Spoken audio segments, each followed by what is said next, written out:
Audience member number 1. Audience member number 2.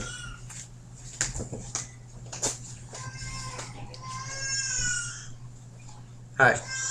Today I'm going to discuss a problem that's eating away at our communities, our schools, and attacking our children.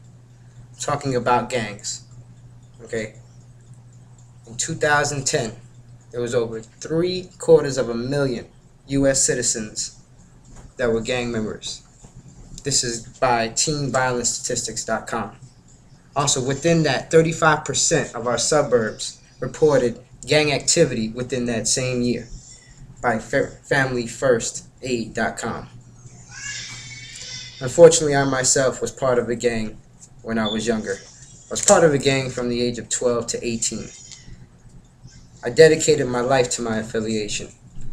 And with that, a lot of problems and issues developed in my life. I'm going to discuss to you today why we have to put a stop to gangs. Not in just activities or violence, but in a whole. Distinguish them, period.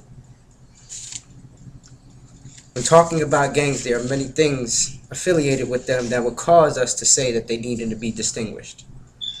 What I'm going to talk to you today about is crime, gang crime.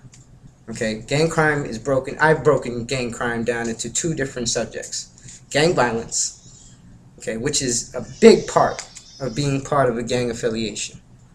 It consists of robberies, theft, assault, shootings. The other part is drugs and gangs. Unfortunately, I myself did also sell a lot of narcotics when I was younger, and it was a very lucrative business. It caused me not to see things in a very realistic light. I thought I had a God complex.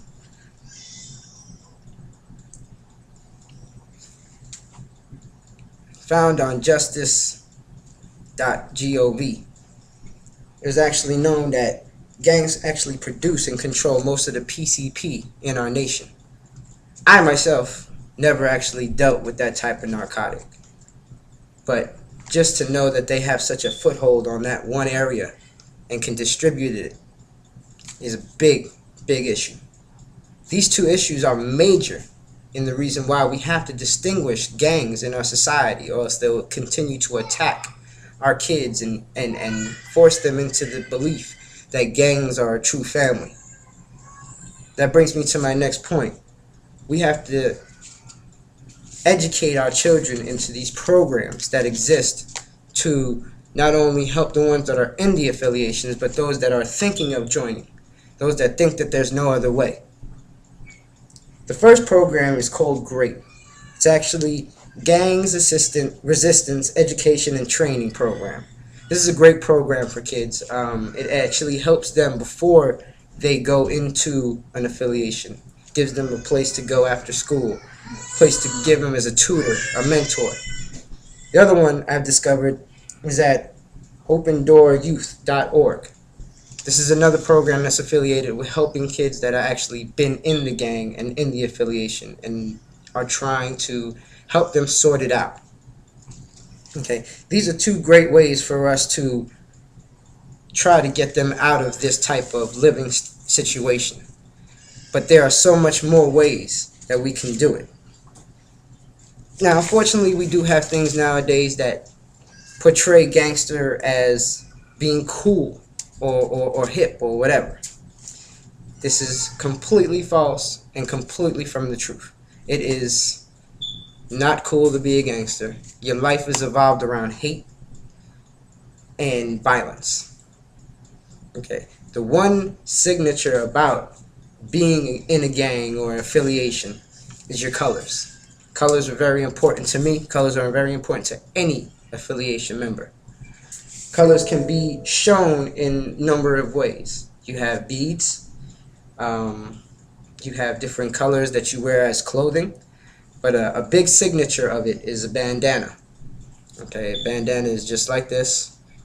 Many would use it to wrap their faces or their heads. And it would actually give a very intimidating look to them. In order for us to continue to fight against it, we have to have several things done. Our government has to get in order. They have to help. Okay, we have to have more assistance, more funding. Also, relocation assistance would be very helpful for those who don't want to live in the same city that they're affiliated in.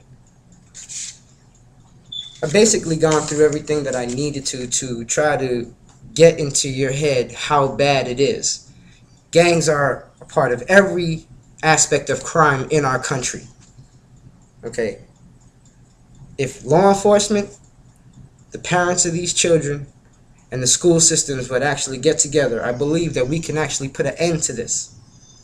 And finally, the biggest reason that I stand here today is because I lost someone very important to me. He was only 14 years old, and he's the one who showed me a different way.